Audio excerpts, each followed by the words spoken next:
Hi, everybody. So we'll get started, although we're still having people enter on the web. So my name's Andy Nathan. I'm a professor of political science at Columbia University, member of the Weatherhead East Asian Institute. And I'm happy to introduce Pierre-Antoine Donnet today, who is the author of a book that was published in France in 2021 and has come out now in an English translation by a British publisher named Change Makers Books, but it is available in the United States under the title China the Super Predator, a Challenge for the Planet. So Pierre-Antoine is a former editor-in-chief of Agence France-Presse, the main French news agency. He's a China specialist. He speaks Chinese. He's served in China as a reporter, has taken a strong interest both in China and in Tibet. So he is in Paris now. He writes a column for a news site. He's one of the founders of a new quarterly magazine that's going to be coming out called Asia that will be published in French at first, but if it gets going, they'll also produce an English version. So Pierre-Antoine is going to share with us his main ideas from this project, China the Predator, for about 30, 40 minutes. And then we're going to have an opportunity to ask questions and make comments. And the way to ask questions and make comments is to put them in the Q&A box, which I hope you see at the bottom of your screen. I see it, but I'm on a different screen from yours, I believe. So if you'll put your questions and comments in the Q&A box, I'll read as many of them as I can for Pierre-Antoine to address. So with that, people are still coming in, but we want to make the best use of our time, an hour and a half till 1:30. So I think we can ask Pierre-Antoine to go ahead and start, if that's okay. Is that fine? And Yes. I will disappear in the background while he's talking. Thank you so much.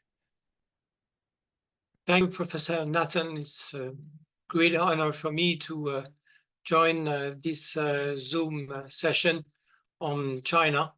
I'm also quite pleased to talk to students focusing on China at Columbia University, one of the greatest universities in the United States. My English is very poor, so you will pardon me if I make mistakes. I will try my best. And yes, I do speak Chinese. I also speak other languages, but I've been living in China for almost 6 years. And still, this was in between 1984 to 1989. That was a long time ago. But I still have very fresh memories of that period of time, because it was not many years after the end of the Cultural Revolution, which ended in 1976. And that was a big trauma for the Chinese population. These 10 years of Maoism with chaos and lots of persecutions, a lot of deaths caused by Mao Zedong.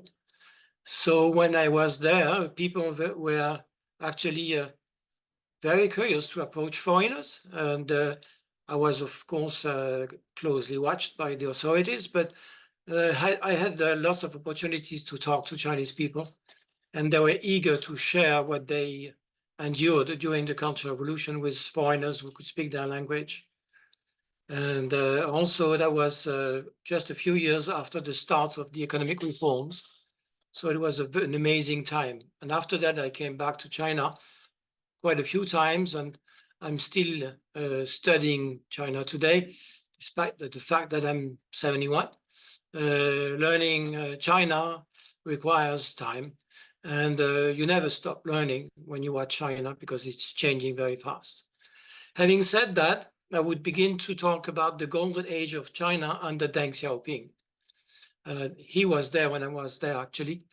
Since 1978, when Chairman Deng Xiaoping launched a vast program of economic reforms, China's economy quickly jumped to an average of around 10% GDP growth annually for almost 4 decades.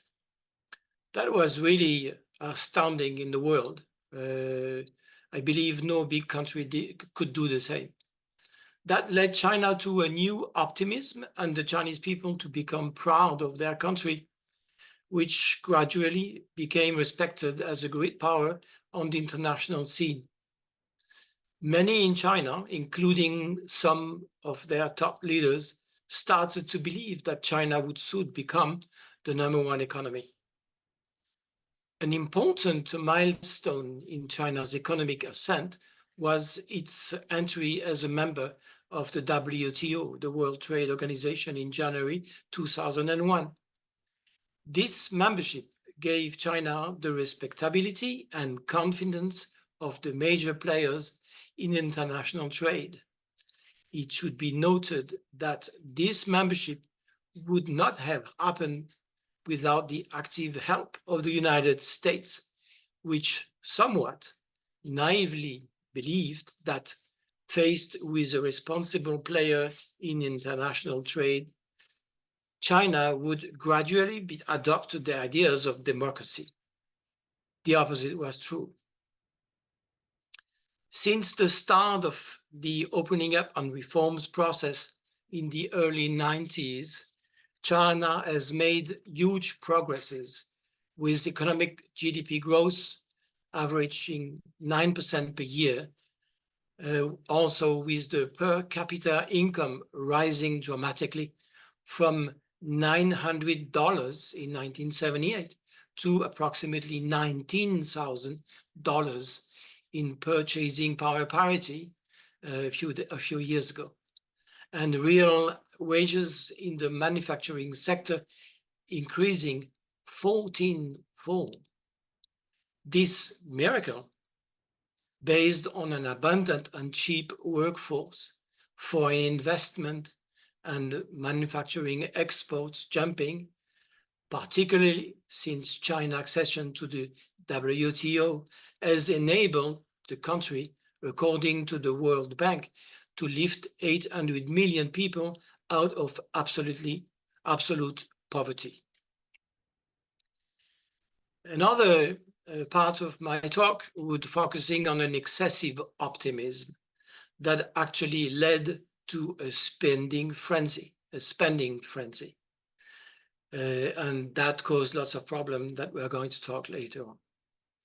This growing optimism also led some Chinese central and regional leaders to believe that this economic strength would give their country all the necessary strength to invest in thousands of economic projects like airports, highways, infrastructures, houses. This, in turn, created an intense speculation among the Chinese population, especially in the construction and real estate sectors. Over the years, China got the feeling that it was becoming invincible, impossible to oppose, actually, that everything was now permitted. Easy money was the new motto.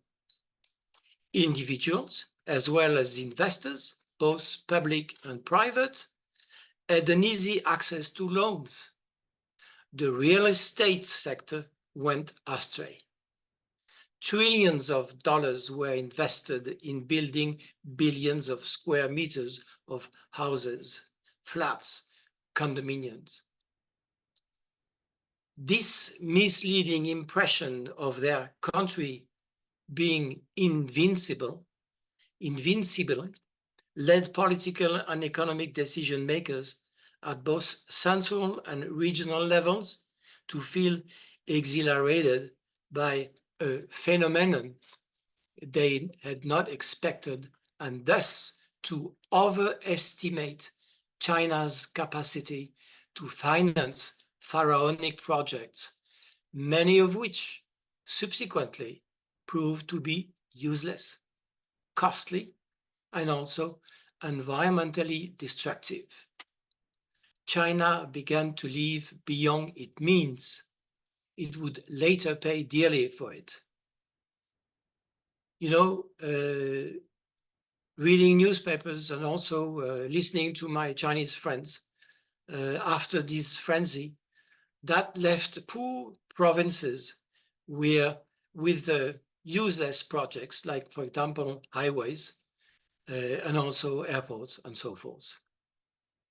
At the same time, 1 year after Xi Jinping came to power in 2012, he launched the so-called Belt and Road Initiative, which was designed to help poor and emerging countries to build infrastructures like airports, railways, ports, stadiums, giving them cheap loans to start these projects.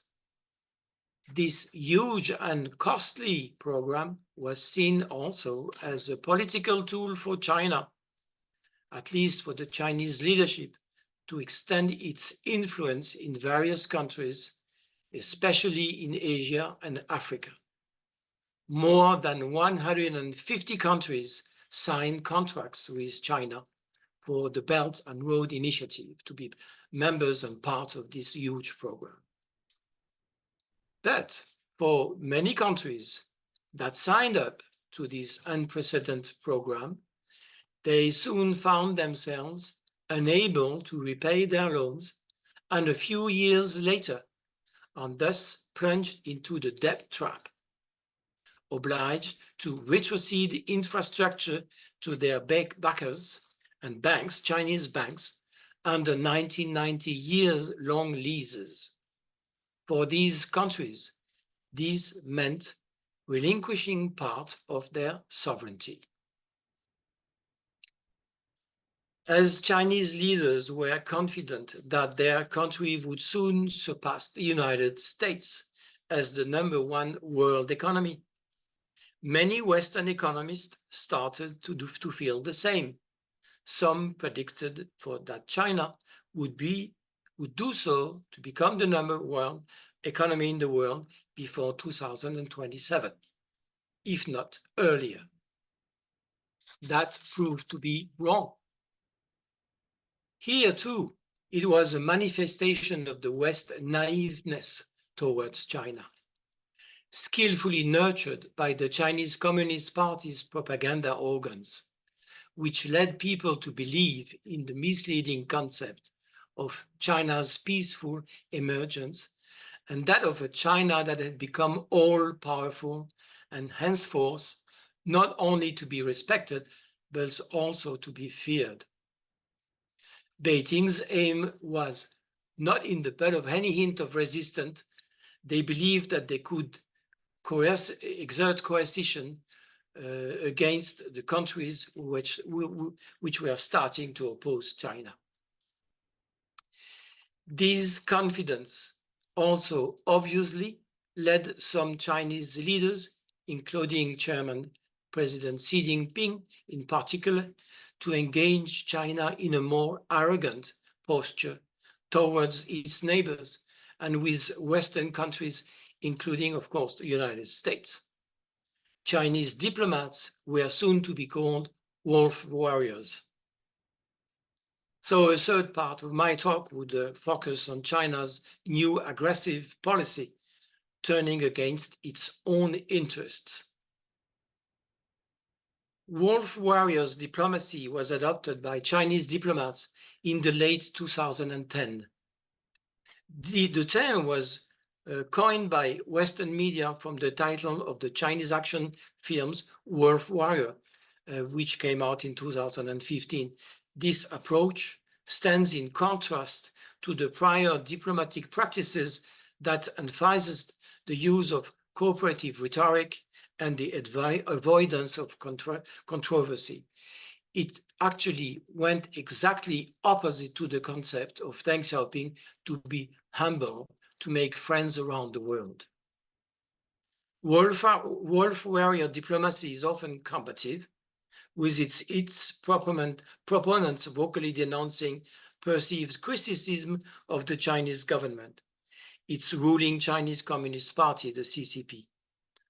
Wolf warrior diplomacy has been seen as part of the CCP General Secretary Xi Jinping effort to bolster China's discourse power in international politics and a reflection of an ideological struggle with the Western world.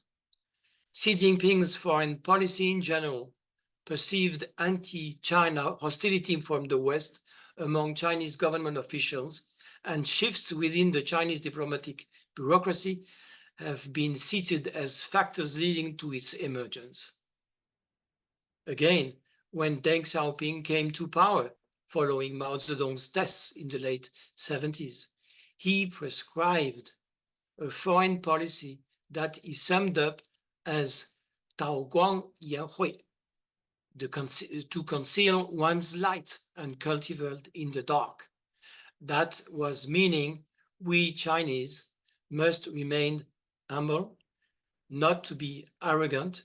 We should strive to become prosperous, and we should strive by being humble to make friends. So the Deng Xiaoping strategy was to observe calmly, secure China's position, cope with affairs calmly, hide China's capacity, and bind China's time. Be good and at maintaining a low profile and never claim leadership. Xi Jinping, after he came to power in 2012, took the exact opposite view and led to a big change of China's policy. But soon after, economic problems started to emerge. For the first time in almost 40 years, China's GDP growth started to slow down. This was essentially due to rising labor costs and social problems. This was no surprise, as it happens to all economies which reach some levels of maturity and face rising price competition with other young economies in emerging countries. But there was another obstacle which was actually much bigger. It came out with the COVID-19 pandemic and its consequences for China. Due to stringent rules imposed on the population by the CCP, lockdowns became the rule, and thousands of enterprises had to close. Supply chains were paralyzed, if not frozen, for more than a year in 2020 and later also in 2021, until the Chinese leadership announced a complete U-turn with the end of social lockdowns. That was a surprise for all China watchers outside China to see the CCP adopting such a U-turn, a spectacular U-turn, which was absolutely not anticipated by anyone. That actually showed a sign of weaknesses inside the CCP leadership. Now I would like to talk about this sagging economy. The damage on the economy was already there at the end of the pandemic and the lockdowns being lifted up. The GDP growth went down to less than 5% per year in 2022. It actually went down to almost 3% a year, as at the same time, the unemployment rate surged to an unprecedented level, especially for the young people aged from 18 to 24, where the official rate climbed to almost 25% in 2022. Since then, the Chinese government stopped issuing figures because they are very embarrassed at the consequences of issuing such bad figures. But experts think that the real rate may be close to 50% unemployment rate for these young people. This has huge social consequences. Another issue is the question of sagging of foreign direct investment, FDI. After 34 years of inflows and a record of $344 billion of investment in 2021, $15 billion was withdrawn from China by foreign investors in the second quarter of 2024. That is really unprecedented. This is the second time that foreign investment has turned negative since these statistics were first published in 1990. Probable causes: pessimism about the Chinese economy and also the geopolitical tensions. This fall in foreign investment is also going together with massive capital flight. Lots of Chinese billionaires secretly take their money out of China because they are pessimistic about their own country's future. But not only them. This fall of foreign investment is also, going back to what I wanted to say, China no longer publish official statistics about the capital going outside China, but according to the Bank of International Settlement, the BIS, who is based in Basel in Switzerland, this capital flight is unprecedented for several decades and amounts to hundreds of billions of dollars every month. A clear indication of this is China gradually withdrawing from its purchases of US Treasury bonds, which have fallen sharply over the past 3 years. China was actually the biggest holder of US Treasury bonds. What is really going on? At the end of April 2024, total US public debt stood at $34,700 billion, or 125% of the US GDP. Of this, $34,700 billion, 8,000 billions, this is 23% of the total, was held by non-residents, including $770 billion by Chinese investors. The share of total US debt held by Chinese investors is therefore now 2.2%. It goes up to 2.8% if we include Hong Kong, which is now part of the Chinese territory. This compares with 7.2% or 77.8% if we include Hong Kong 10 years ago. So China's share has therefore fallen from 23% of the total US bonds detained by foreigners to 13.2% this year. This fall in 10 years altogether. At the same time, the real estate market literally exploded. Many real estate leading companies went under, including the biggest one, Evergrande, who was declared bankrupt in 2024 officially, with debt reaching more than $40 billion. Thousands of Chinese people lost their savings, including thousands of elderly people who hoped to finance their retirement with their investments, which are now gone.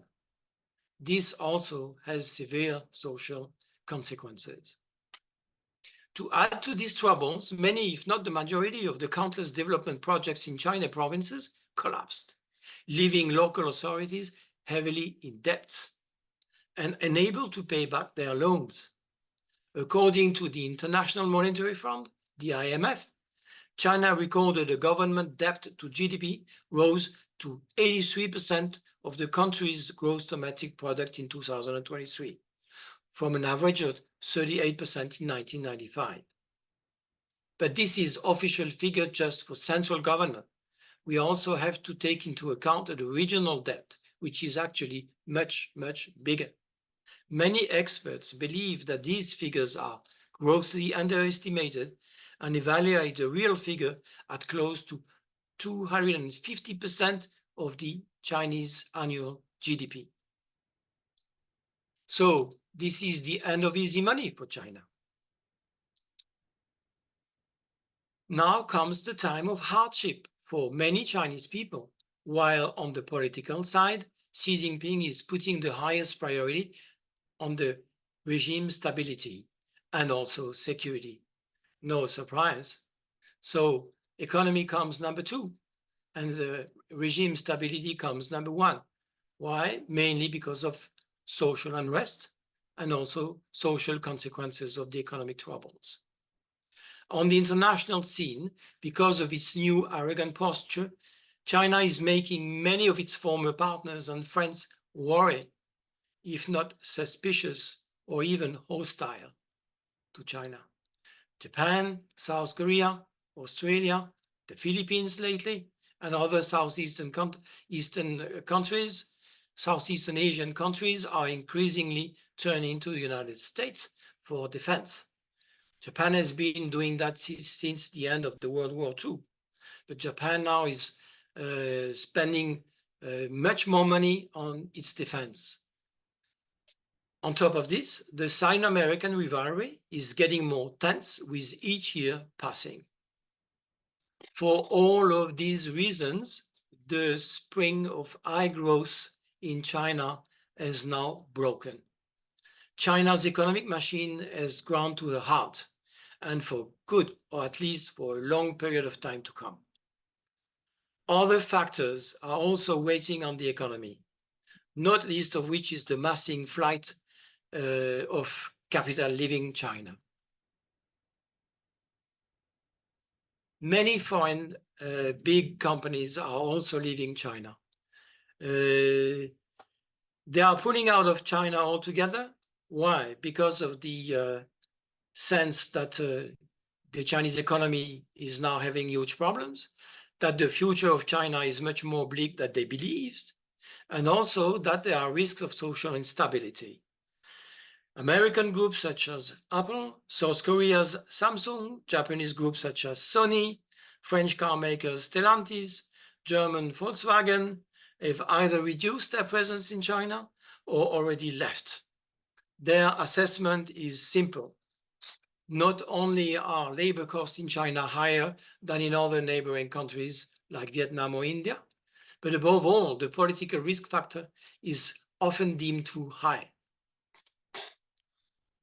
Another reason is demographics, which are collapsing at a record speed in China. It's not only in China, it would be approximately the same in Japan, South Korea, and Taiwan, of course. But although the authorities have abolished the one-child policy, which was actually adopted by Deng Xiaoping in the 70s, nothing is having succeeded, and forecasts are alarming. Already, China is no longer the world's most populous country, having been overtaken by India in April this year. Western demographers estimate that China's population is likely to fall to around 900 million by 2050. That's 25 years ahead, so it's a short period of time. Why that? Women's desire to put their careers before their family is one factor. Young couples' desire for children at a standstill is also an obvious factor. The rise of individualism in a country where collectivism was seen as the most important social factor to stabilize the country. The high cost of raising children, a steady decline in the number of marriages. There are many, many factors. And in China, one of the consequences is a rapidly aging population. China recorded 9.02 million births in 2023, 540,000 people fewer than the previous year. And obviously, and now the authorities in China are obliged to show the reality, the population is started to go down already 2 or 3 years ago, and the rate is accelerating. The economic consequences of that are at least threefold. Firstly, as the Chinese state is already heavily in debt, it will be unable to finance the large number of retirements. Retirement programs, they have no money left for that. Secondly, the working age population will shrink, reducing the available workforce. Thirdly, and maybe that's the most important one, the attractiveness of the Chinese market to foreign businesses circles is melting away. Gradually, China is no longer the El Dorado it once was seen for foreign businessmen who from the 1980s onwards filled the planes bound to Beijing. For all these reasons, the Chinese economy is unlikely in the foreseeable future to regain the momentum of the last 40 years. Now, most international institutions and foreign researchers agree that the Chinese GDP growth over the next 10 years will hover around from 3 to 5%, very far from the double-digit growth rate that it had. But even this prediction is risky, as the risk of a military confrontation in East Asia with China's aggressive stance towards Taiwan, China's militarization of the South China Sea and also the East China Sea, and the dangers of global destabilizations arising from China's de facto alliance with Russia, all add to this gloom. For all these reasons, I do believe that China's economy will not become the world's leading economy in the foreseeable future anytime soon. But this gloomy outlook is not without its own dangers, and it is likely to encourage nationalist temptation in the country. It is also likely to provoke a headlong rush by the leaders of the Chinese Communist Party and its leader Xi Jinping to close China to the outside world despite the official propaganda. I have not talked at length about China and Russia de facto alliance. I will, of course, be ready to answer questions on this topic. But what are the main challenges of China today? The first challenge for the Chinese Communist Party is to contain the population's growing discontent and frustration with the past period that they enjoyed. For many, the party is no longer fulfilling its mandate from heaven, which is to provide the population with a steady improvement of their material needs and way of life in exchange for letting the Chinese leaders to have the upper hand in political decisions without any control over society. The second challenge for me is for China to strike the right balance between giving priority to its economic growth without opening the door to outside ideas, particularly those from the democratic and liberal world. Too much social and political control kills innovation and also kills public confidence, resulting in sluggish consumption and a sluggish industry. The third challenge for me is for China to regain the trust of the outside world. President Xi Jinping is single-handedly imposing on the entire party elite an arrogant policy, an alliance with Russia, and a focus on the global south in an attempt to gain the upper hand over the United States and the West in general. It's a risky gamble. No one can predict whether Xi Jinping's China will succeed in this gamble, and at a time when its economic machine has been broken down. Much, of course, will depend on the outcome of the US presidential election on November the 5th, and also the outcome of the war in Ukraine. If Vladimir Putin loses his war in Ukraine, the consequences will be disastrous for the Chinese regime, and especially for Xi Jinping, which then will sooner or later be called to account. The fourth and the last challenge that China is facing today, to my view, is the global world struggle between the democratic liberal world and the totalitarian world, the illiberal world. Xi Jinping China has already taken the ascendant over the former, which while the United States is exercising an increasingly contested tutelage over the latter. Here too, the result of November 5th elections are eagerly awaited, both in Beijing and also in Europe and everywhere in the world, actually. And I will conclude by saying that as a result, the world's future remains more uncertain than ever, with serious crises on Europe's doorsteps, in Europe and also in the Middle East. These past few days, we saw climbing up of the tensions in the Middle East with the possibility of an all-out war, and also conquering China that could become even more radical if its domestic problems worsen. The risk of a hot war in Taiwan cannot be ruled out in the next 10 years. This could escalate into a world war. It is therefore more necessary than ever for the Western world to organize itself to find a united response, a united answer to these issues. I think I have talked too much, and so now time's come for questions. If there are any, I would be very happy to try to answer them. Thank you very much. That was a very data-rich and broad-ranging presentation, and one person has put a question in the Q&A, so thank you, whoever that was.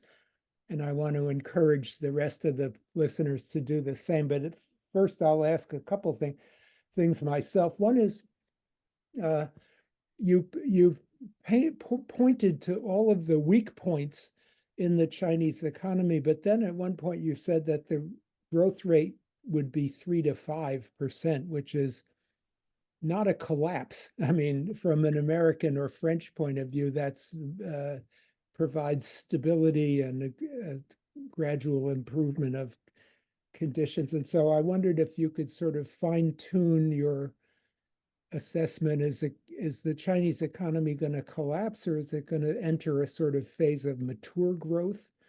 How bad will it be? You're right in saying that 3 to 5% annual GDP growth for France also. Lots of people will say, wow, that's fantastic. We don't have that anymore. But the context is quite different because, first of all, the context is in China is that it's going down heavily. And people looking at China on the social aspect, they do think that the confidence of the Chinese people has faded, because 3% or even 5% is actually led not by the Chinese consumption itself, but by exports. So we have seen actually in the recent months that China's industry is doubling down on exports. They are doing, they are basing their production on overcapacity that cannot be absorbed in China, and that in turn also nurture outside some anger. We are seeing, for example, in France now, and also actually in the whole of the European Union, a very tough discussion on the EV, the electric vehicles, because exports are, most of them, subsidized by the central government. So it's unfair. It's unfair practices which are actually going against the WTO rules. So yes, of course, it's still progressing, but at a very slow rate, which is actually not enough to make the Chinese population satisfied. Thank you very much. Let me read the question from the audience here. It's from an anonymous attendee. Thank you. Given Pierre-Antoine, you could see the Q&A also? I could perhaps, let me see if I can. But I'll read it for everybody else. Yes, please. Okay. The person says, thank you. Given the close connection or interdependence between Chinese and the European economy, what will happen to the Europe if the Chinese economy declines dramatically in the near future? Actually, I don't see a dramatic collapse of the Chinese economy. Of course not. China will remain a strong economy for the years to come, and even very likely for the decades to come, but at a slower rate. Now, the European countries have taken lessons out of how they depended on China on some products. For example, just to give this example, which was because it was really something very big in France and also in other European countries, with the COVID pandemic, the French people discovered, overnight that they are not producing some medicine which are actually vital for them, like aspirin, for example. And they discovered that the dependency was totally on China and India. So that is just one example, but there are many which led not only European leaders, but also lots of ordinary people to think that to be over-dependent on China is quite dangerous. So that led to some decision, not only in France, but also in other European countries, to restart production of some goods which are actually totally necessary for the people, including medicine, that were not produced anymore. It takes time, but the decisions have been made. And that shows also a U-turn in the way to approach China, because what came out of the pandemic opened the eyes of many people over here. Yeah.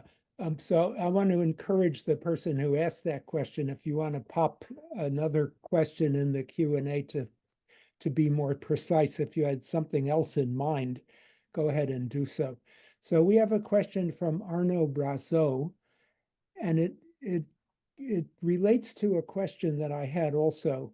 So my question was that your new book is called China, the Super Predator, a challenge for the planet. But if the economy is slowing down like this and they are concerned with all of these internal problems, how do these two themes relate? How can they be a super predator? And so Arnaud Brazeau's question is part of that, I think. How will this structural economic hardships affect how Chinese nationalism behaves? So to answer the first part, my book is called The Super Predator, not only because of the economical aspects, but China is predatory in other aspects, like for just one example, fisheries. The Chinese fisheries now are everywhere in the world, even in protected areas. And the consequence is just tragic, because species are disappearing because of overfisheries. This is just one example, but predation is also by building infrastructures everywhere at a record speed, destructing the environment. My view is that China is repeating the mistakes that we in the West did 30 years ago, and still continuing, but maybe less than before. By putting the priority on building things everywhere, which are very often not necessary, is a big blow for the environment. Cutting trees, for example. China is the #1 builder of furniture. Cutting trees, like, for example, in Indonesia, and turning these areas to raising palm oil is also very, very negative to the environment. Building a high-speed train running from Yunnan in southwest China up to Singapore. Why that? Do people really need this? There is a kind of building frenzy, which for me is going out of control. And the result also is that lots of these projects are actually now visibly not used. For example, in the suburbs, just giving one example, in the suburbs of Kuala Lumpur in Malaysia, you have a new ghost town. Billions of cubic meters of concrete has been used there by Chinese builders to build this new town, which is empty. No one is buying these flats. They are useless, as maybe more than 30% of the flats which have been built inside China. So this is just to explain that unfortunately, my view is that China has been a predator in many different respects, not only economy. Now, talking about nationalism, I think actually this is for me by far the biggest danger. When I look at, since 1949, when things are not going smoothly as the CCP wanted to be, they used nationalism to cover the mistakes they've been doing. So in the past year, nationalism has been rising very rapidly, targeting some countries and especially Japan. Just 10 days ago, a young boy, aged 10 years old, was murdered in the street on his way to school in Shenzhen, in southern China. The explanation from the Chinese side was that can happen anywhere in the world. The problem is it's not the first time in China. There have been other examples, and the Chinese media, the Japanese media have been underlying that the propaganda turned anti-Japanese more than ever in recent months, because it helps nationalism, and nationalism, as I said, help to cover mistakes. And nationalism sometimes lead to war. Talking about Japan, everybody knows that Japan during the militarist era, starting in the 30s, turned very, very nationalistic, and that led to war. And that war led to the ruins of Japan. Japan not only surrendered, but it was in total ruin. Its economies was flat. And just during the war, the estimate is that 2 million Japanese soldiers died, not counting 1 million which were left disappeared. So this is to say that nationalism being used as a tool for the CCP to cover their own mistakes is dangerous, because it can run out of control, and also it can lead to and happen that nobody expects a war. Thank you. Anonymous attendee has a question about Taiwan. People are very worried about a coming war, but what would China's incentive be to launch a war at this point of time? Isn't it Taiwan that has more incentive to change the status quo, which I guess I assume means, doesn't Taiwan have an incentive to somehow seek independence and trigger? I think the person is saying, wouldn't it be Taiwan's fault if there's a war and not the fault of China, because China doesn't have an incentive to launch it at this time? That would be the excuse raised by the China's regime and propaganda. They would say that because Taiwan is turning independent, we have no choice but to use force to reunite Taiwan to the mainland. But if you look at just facts, the new president of Taiwan has been very cautious in not using confrontational terms to provoke China. Now, is it going to come any soon? I don't think so, because the vast majority of foreign experts on military domain, they think that the PLA, the People's Liberation Army, is not yet in a position to win this war. It's just simple as that. So it would be a kind of suicide for the regime, and also for Xi Jinping himself, to launch a war now. Having said that, there may be going to be loopholes. Everybody knows that now the only remaining provider of weapons to Taiwan is the United States, based on the Taiwan Relation Act. If a war would erupt in Taiwan, what would the United States do? Your president, Joe Biden, has said 4 times publicly that United States would help Taiwan. How would it help? Nobody knows. Of course, this should be kept confidential. What means would be used. But the thing is, when I'm talking about loophole, that the Chinese leadership is watching very carefully the evolution of crises that are now under our eyes, especially the one in Ukraine and now also the one in the Middle East. If, for instance, the US Army is becoming totally absorbed with the Middle East war, if a total war would erupt, also being absorbed trying to defend Ukraine against Russia, their presence in Eastern Asia would be less. And that may be used as a loophole for the Chinese regime to use this as the occasion to start a war. I don't believe this would happen because I believe that Xi Jinping is very rational and he is very prudent, but nobody really can exclude that. Now, in the long term, just to answer briefly the question, Taiwan has become an obsession for Xi Jinping, an obsession because as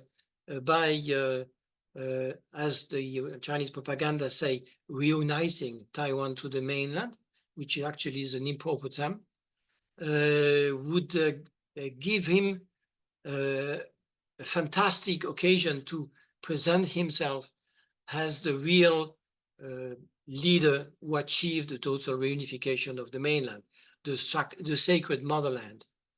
This is one reason, but the other reason actually is just geopolitical, because a part of Taiwan being the main producer of the semiconductors with the TSMC, Taiwan is a strategic place to control a big area of the Pacific. So by conquering Taiwan, the PLA would have the upper hand to develop in this region. The other aspect is that succeeding in reuniting Taiwan to the mainland, as they say, would lead to the US allies like Japan and South Korea, for instance, but also Australia to some extent, to lose faith in the United States because they would have been incapable of defending Taiwan. So all this lead to me saying that the obsession will remain in the Xi Jinping minds, and that he will never relinquish this objective. Thank you. So Junlei Yang says, thank you very much for the lecture. 2 questions. First question, you mentioned the bankruptcy issues of some local banks in China. What measures can be taken to improve this situation? Second question, in your speech, you referred to the term gambling. I don't remember that, but so the person says, what could be the potential outcomes of winning or losing a bet? Thank you for your answers. Did you mention gambling? I don't remember that. I did say that. Okay. Yes. Trying to answer the first questions on banks, you see the reality is emerging sometimes when we see long queues in front of Chinese banks from people wanting to take their savings back. And these queues are sometimes so long because the banks just are closed. And they close because they don't have the means to give this money to the people who are having their money in these banks. So the extent of the crisis is actually not negligible at all. Now, we have seen in the past 3 days that there have been a decision by the central bank and also by the Chinese authorities to inject huge amounts of money in the economy. That was expected for a long time. And this will possibly give some oxygen to the economy in China. More likely, actually, but it will not be enough to correct the main question, which is confidence. The confidence, we see that in many analyses done by foreign media, including American media, of course, but also Japanese and others, that show that Even there are no polls in China. They are not permitted. There are people doing researches and interviewing people, and that show that this confidence has been going down quite heavily. And this is also actually first in China since a very long time. So when the confidence is not there, it takes a long time to restore it. And the confidence of the general public in China is absolutely central to consumption and to restart the economy. So this is my answer. I'm not an economist, but looking at that, I would have reasonable hopes that China's economy may achieve 4% growth in 2024, perhaps not 5% as expected, but that's far from their past results. Then the question about gambling. Yes, so a gamble is by essence a risk. You lose or you win. So for the Chinese leadership, gambling on, for example, invading China and succeeding in invading Taiwan and succeeding in having Taiwan reunified, as they say, to the mainland, is some kind of gamble. So a gamble may be highly risky or not very highly risky. You know, the big difference with the Russian leadership are actually Vladimir Putin, and Xi Jinping. They are totally different in that respect. I think that the Chinese leadership, their first goal is to survive, to make sure that the CCP will still be here in 50 years from now. And to achieve this goal, they very rarely do gambles. So there may be gambles in the future, but they will be reasonable, except if the economic problems continue to grow, if the social anger rise dramatically.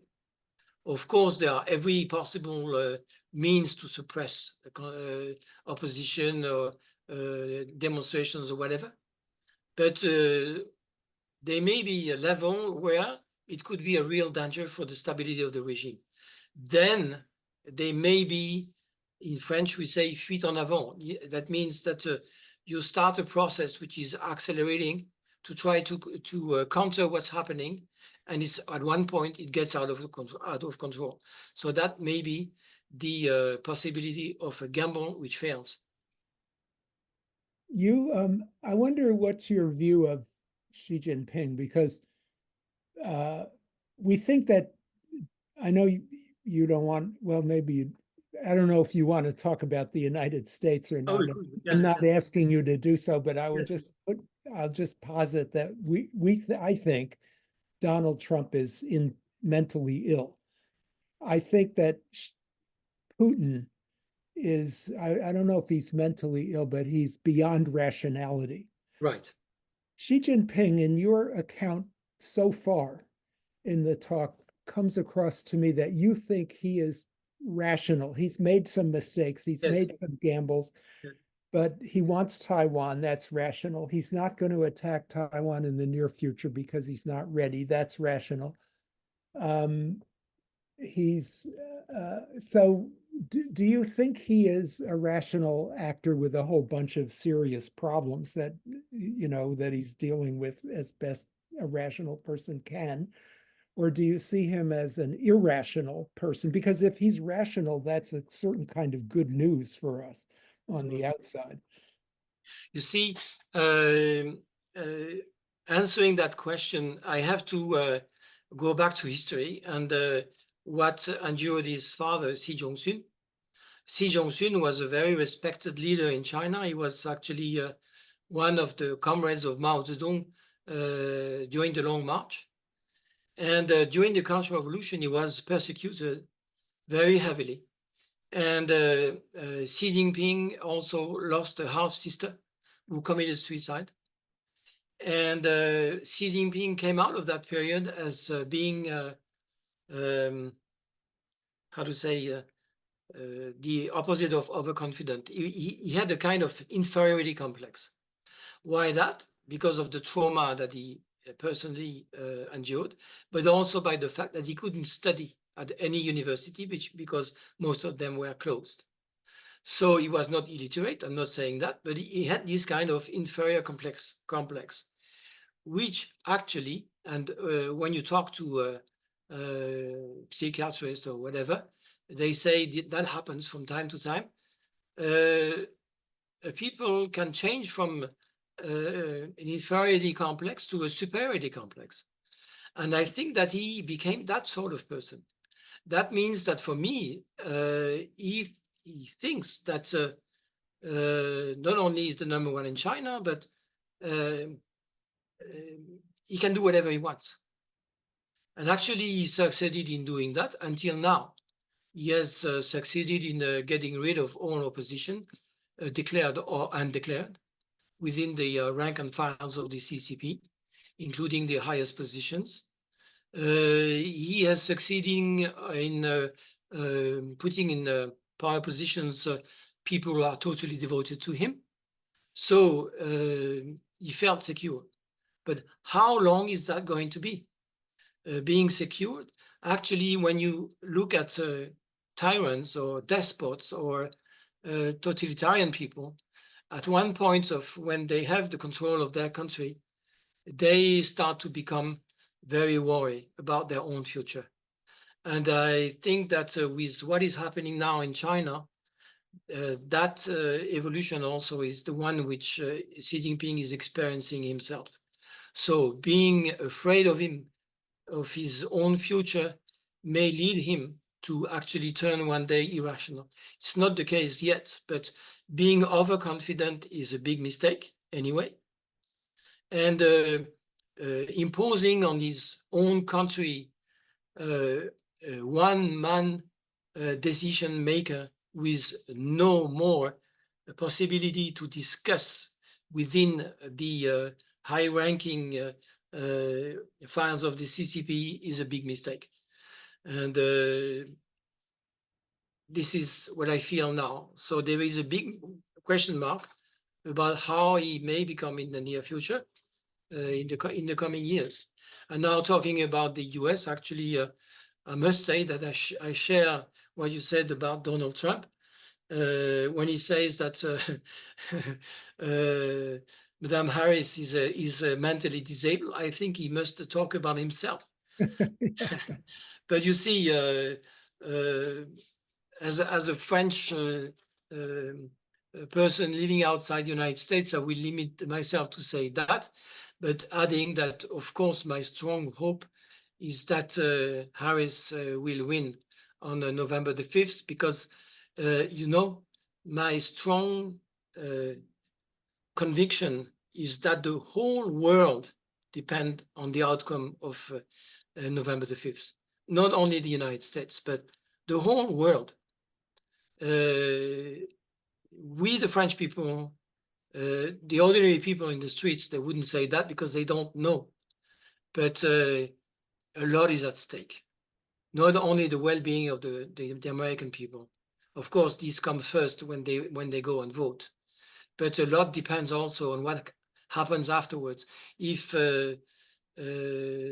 Trump is elected with this insane concept of isolating the United States from the outside world, that may start the process of the end of the democratic world. This is my view, and I'm convinced of that. Okay, that's scary. Scared. I want to bring in a question from my friend Tung Biao. And before I do, I just want to tell everybody who's listening that Tung Biao and I have a weekly event taking place on Thursday mornings, East Coast America time, called Debating Chinese Politics, under the auspices of the New School in New York City. So if you would Google New School, or no, the new Google, if Google the New University in Exile consortium, I hope that's not too complicated, or just the new school, debating Chinese politics. You'll see how to register and the link for this thing. And we have a debate. We'll have one person debating one side of an issue and another person another side. And now for Tong Biao's question, he's asking about the trade-off which your lecture brings to our attention between Xi Jinping's tight control of China and economic prosperity. And he says, Tong Biao says, thank you for the presentation. Fundamentally, the CCP's priority of maintaining one-party rule is in conflict with its sustainable economic development. When globalization, marketization, liberalization that came together with economic growth was regarded as a threat to the political system, the CCP would not hesitate to sacrifice its economy. Do you agree? And can I add to that, why is Xi Jinping cracking down so hard politically? What is he afraid of? Is he afraid of you and me? Is he afraid of the Christians? Is he afraid of the Uyghurs? Is he afraid of the intellectuals? Is he afraid of other factions in the party? Or is he just, we said before, he's rational. Maybe he's not rational. Maybe he's well, that leads me to say again that when despots are, realizing that they are not eternal, they start to be afraid of their own sake and future. And I do believe that Xi Jinping is now has started being afraid a few years ago already, looking by all the purges that he has been doing within the party and the army, for example. Now, when you look at the history of the CCP, especially since 1949, when there is a real threat to the regime, the economy goes second or third. That's no question. And the decision is obvious. In 1979, the 4th of May, it was Deng Xiaoping himself who instructed the PLA to open fire against disarmed pacific demonstrators on Tiananmen Square. For him, he would have been ready to sacrifice his reform program to make sure that the regime is still going to be around in the next few years. Whenever Chinese leaders started to say that there must be some political reforms within the regime, they got into problems. That was the case of Hu Yaobao. He died from a cardiac arrest in February 1979. He made lots of promises to the students before he died. And that actually was one of the main factors why the Tiananmen Square movement started. Another one is Zhao Ziyang. He was demoted because he had liberal views, that he wanted some reforms to be undertaken within the party. And then he was demoted when he went to the Tiananmen Square to talk to the students to ask them to end their hunger strike. That was actually the excuse, but he was already in disgrace. So by nature, a communist party, when he feels a danger, an existential danger, the number one question is to survive. And that question will remain for the CCP for the years to come, especially if the economic hardship continues, especially if surrounding countries which are turning hostile to China, like Japan, continue to get together. It's just incredible to see Japan and South Korea, for example, restoring not only a dialogue, but really a rapprochement, as we say in French, looking back at their history. The resentment in South Korea against Japan is still very strong, and despite that, when you look at the polls, it's obvious that now the people in South Korea perceive the threat as not being Japan anymore, but China. So this is my answer. I'm sure this is not conclusive enough, but this is what I feel. Thank you. Okay, we have and thanks to the people listening for your questions, to continue to post them. So here's one. what do you consider the effect of China's economic sagging on the US foreign policy in the Indo-Pacific, if any relationship at all? Well, that leads to a reevaluation of the China market as it was before and what it is now.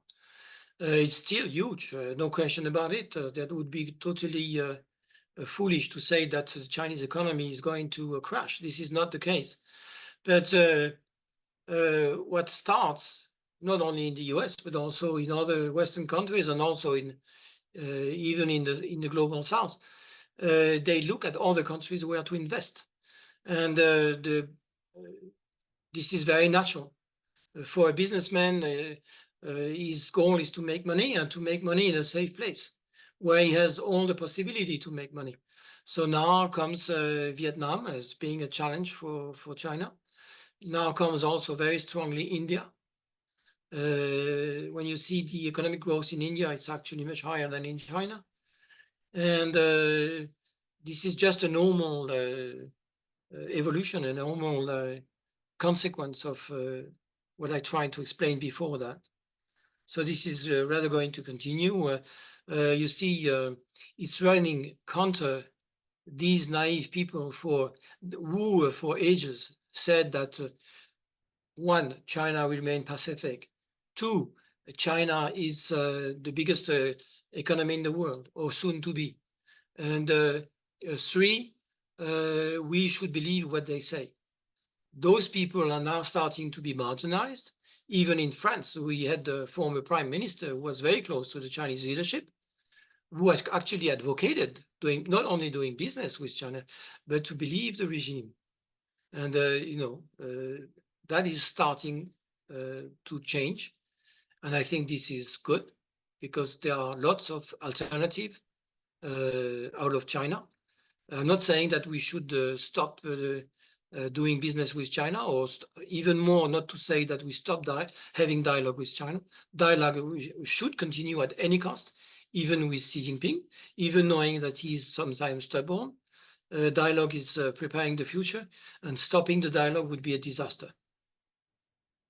Yeah, so that's interesting because in the American political system now, there are very strong trends to compete with each other to be more anti-China, to say that to portray the Chinese threat to American interests stronger than the other person portrays that threat, to call for more extreme measures to interfere with Chinese imports here. Somebody wants to create a defense, Mike Pompeo to sign a military defense treaty with Taiwan, ban Chinese anything, Chinese software from cars, so on and so forth. So the line of thinking that said we need to avoid polarizing relations with China, we still need to cooperate with China, we have certain common interests with China, is almost gone. I mean, the main person I can think of who articulates this point of view is Jessica Chun Weiss, yes, with whom I agree. I think she's right. But the trend of and another trend that used to exist, which we used to call panda hugging, yeah, which was even more, it was not just a realist position that we need to have dialogue with China and we want to avoid a war. It was even China's wonderful, the Chinese model has a lot to teach us and so on. So I wonder if you could tell us, because over here, we're all in the United States, how does European opinion look in France, in the EU generally, even in Britain? I mean, yeah. if you First of all, to answer your questions, I must say that the European Union is not really a union in the fact that you have countries with different views. So it's at the same time a strength, but also a weakness. It's a strength because there is a debate And the debate is always better than not having a debate. But also it's showing weaknesses that actually China has been using a lot in the past decades to actually use these divisions within Europe to actually make sure that they have still good friends and using them against the others. But generally speaking, my profound conviction also is that human beings are human beings wherever they are. Chinese people are also reasonable people. I didn't go there for now a few years, but the last time I went there, and that was the case each time I was going there, you have people who tell you that they don't believe in the system, that they have to show that they believe, but they don't. So despite all this enormous daily propaganda, people in China are not so naive. Of course, for the vast majority of them, it's the same in the United States and in France. Their main objective is to have a reasonable way of life. So they want to eat correctly, they want to own a house if it's possible, they want to have a peaceful life, and peace is essential. So what I mean is that the regime in China will change one day. Nobody knows when. I will not predict anything. That would be totally foolish. But there are so many factors. I think that if the change comes one day, I think it will come from inside China. It will not be imposed from the outside world. So this is to say that despite China being step by step more close to the outside world, people are still very eager to know about the outside world. They have lots of means to actually know what's happening outside their country. And this is why dialogue is even more essential now than it was 10 years ago. Because when we talk to the leaders, of course, what they read in their newspaper or what they see on TV is a version that is prepared by the propaganda. But they have means to know that lifestyle is different outside China, that suppressing religion, suppressing minorities like Uyghurs or Tibetans, they know about that. And, many of them don't agree with that. So this is what I can answer, is that at any cost, continuing the dialogue. When we talk to someone in a leading position in China, it's not only to him that we talk to. We talk to the generation coming after him. And we should have that in mind each time we meet someone in China. Thank you. I see two questions on the Q&A that are kind of connected, so I'll put them both together. One from an anonymous attendee says, you call China a predatory power, which in your book. But to what extent is it a reaction to the actions from the Western powers, especially the United States? And then a question from Quentin Couvreur, who's a visiting PhD student here from Sciences Po. So he's a countryman of yours. No doubt you know him. France is Yes, a small possibly. country.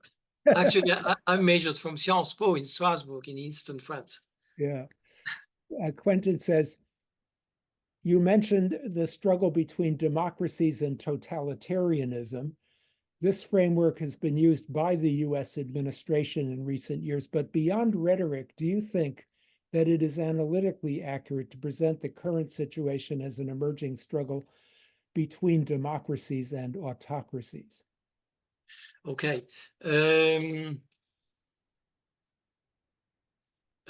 Well, to answer the first part of the question, I think we, the Western countries, we have a huge responsibility in what is China today.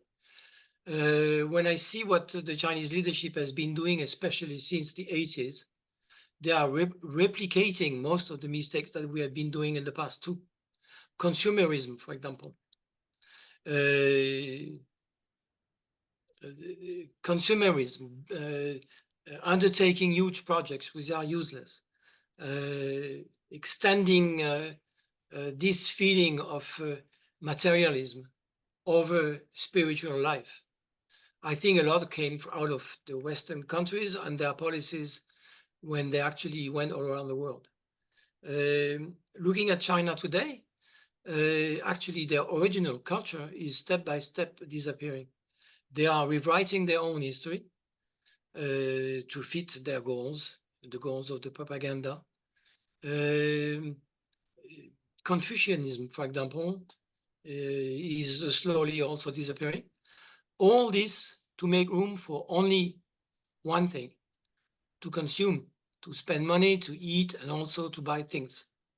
And I think this is very, very bad. And so when I see that China has become a predator, in the past we have been predators as well. So if we criticize China, we also should criticize ourselves.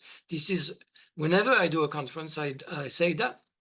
And just to give an example, we say that, and this is true, that China is representing about 1/3 of the air pollution and climate change.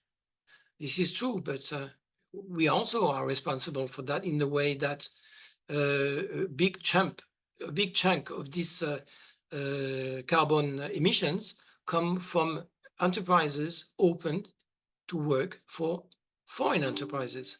It would be too simple, and also actually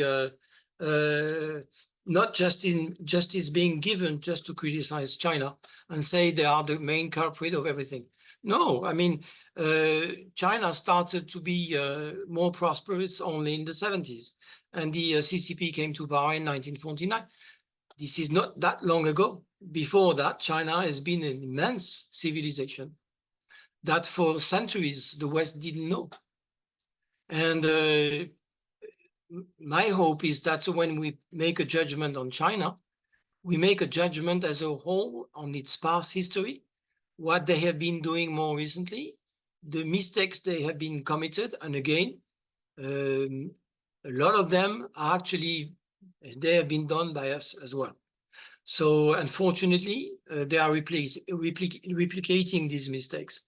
I hope that one day, but that is hard to envision with the CCP in power, they will realize that spiritual life is actually more important than material life. Thank you.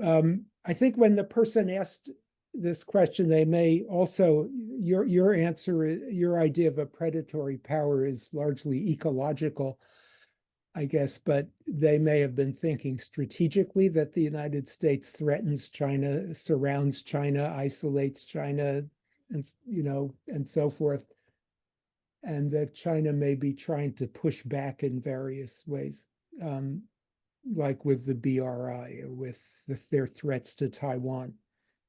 Well, I don't buy that because again, we have to watch what happened in the last, let's say, 15 years, especially since 2012.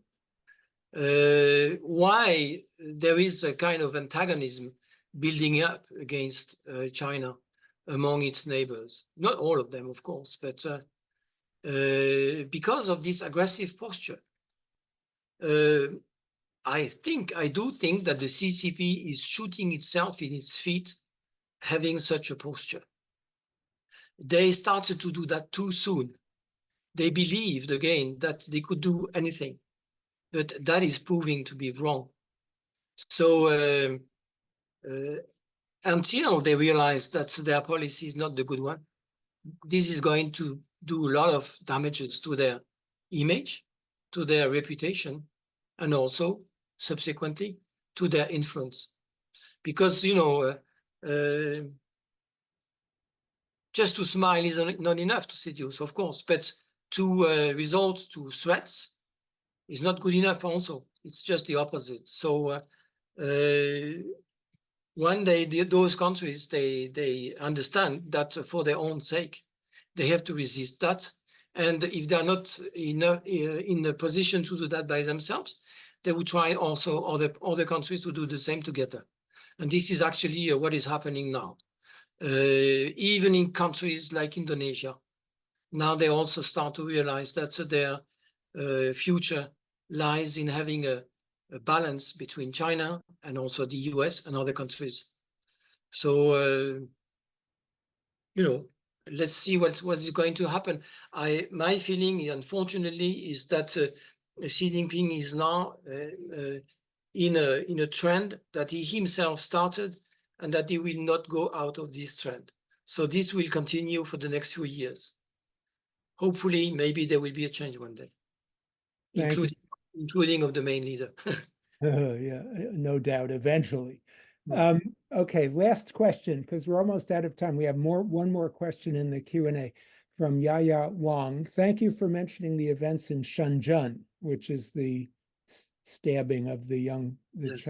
Japanese boy.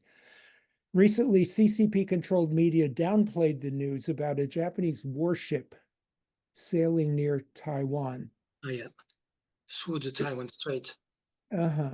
Which raises concerns about the government's grip on rising nationalism and populism in China, the fact that they didn't publicize this so much.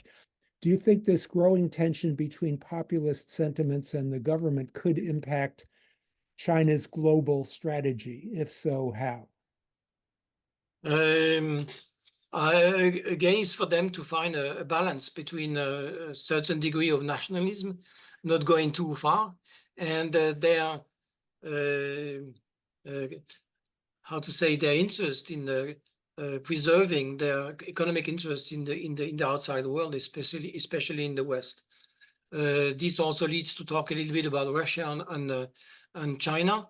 Going beyond the red lines may lead to a backlash on the economy. Now, on this incident, actually, this murder, there was one thing which I wanted to say, is that the mother of that boy is Chinese and the father is Japanese. And the father wrote a long letter, which was actually on the social media for some time before being erased. And he says that he, together with his wife, they don't have any hatred towards China or towards Japan. And their only hope is that such a thing will not repeat. Now, talking about nationalism and anti-Japanese campaign, I think it's the Nikkei Asia made an article to explain that on social media there were rumors which actually went on and on and on before being erased. So that shows something, saying that Japanese schools are where Japanese spies are training in China. So that was an incentive possibly for that murder. And such things, circulate. And then, of course, that opens the way to fanatic people who express insane things. Nationalism, again, I hate that. Anywhere you see nationalism, sometimes it's important to have it to resist a foreign aggression. Now talking about Taiwan and Japan. It's the first time since 1945 that a Japanese military vessel went through the Taiwan Strait. That is also a very strong indication, very strong, that the mood has been changing in Japan, and quite heavily.